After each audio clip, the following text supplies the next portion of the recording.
नमस्कार बंधुरा welcome back to my channel. आमी सुलेखा सोरेन चैनल थेके सकल बंधुदेरके जानाई अनेक अनेक भालोबासा और शुभेच्छा। तो बंधुरा तोमरा देखतेई पाচ্ছো এটা হলো ফারাক্কা ব্রিজ। যখন আমি শ্রীরামপুর থেকে মালদাতে বাবার বাড়িতে যাই তখন আমার এই জায়গাটা ভীষণ ভালো লাগে। ট্রেনে করে যাই তখন জানলার সাইড থেকে দেখি যে এই ফারাক্কা ব্রিজের জলগুলো ভীষণ সুন্দর ঝলমল ঝলমল করে। তো বন্ধুরা আমি ভিডিও না করে থাকতে পারলাম না। তো বন্ধুরা অনেকেই বিরক্ত হবে যে এ কি ভিডিও বারবার ছাড়ছে। সত্যি কথা বলছি বন্ধুরা, এই জায়গাটা আমার ভীষণ ভালো লাগে। যখন আমি বাবার বাড়িতে যখনই যাই তখন আমি এই জায়গাটা ভিডিও করি।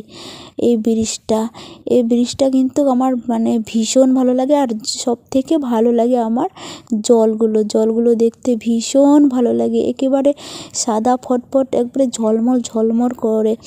তো ভাবলাম আমি ভিডিও করে বন্ধুদের সাথেও শেয়ার করব। আর ফারাক্কা ব্রিজ ট্রেনে করে পার হতে সময় লাগে 3 মিনিট 43 সেকেন্ড। ট্রেনে জানলার সাইডে বসে এই চারিদিকে দৃশ্যটি দেখে কিন্তু আমার মনটা ভীষণ ভালো লাগে। আর চারিদিকে পরিবেশটা দেখে আমার কিন্তু ভীষণ ভালো লাগে। তো এই জায়গাটা আমার ভীষণ একটা প্রিয় জায়গা, যেহেতু চারিদিকে জল আর জলের ঝলমল ভীষণ ভালো লাগে। আজকে আমার এই ভিডিওটা যদি তোমাদেরকে ভালো লেগে থাকে অবশ্যই একটি লাইক কমেন্ট শেয়ার চ্যানেলটিকে সাবস্ক্রাইব করে পাশে থেকো, সঙ্গে থেকো। তো বন্ধুরা ভিডিওটি শেষ পর্যন্ত দেখতে থাকো।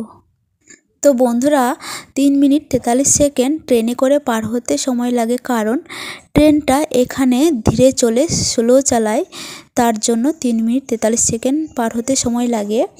তো এই ব্রিজটা 2304 কিলোমিটার লম্বা বা 7059 ফুট দৈর্ঘ্য।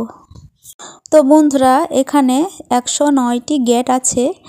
তো কিছু কিছু গেট খোলা আছে। তো সেইখানে এত পরিমাণের জলের আওয়াজ হচ্ছে, মানে ভীষণ ভালো লাগছে। এদিকে আবার দেখে ভয়ও লাগছে, যখন জলের যা আওয়াজ হচ্ছে না কি বলবো।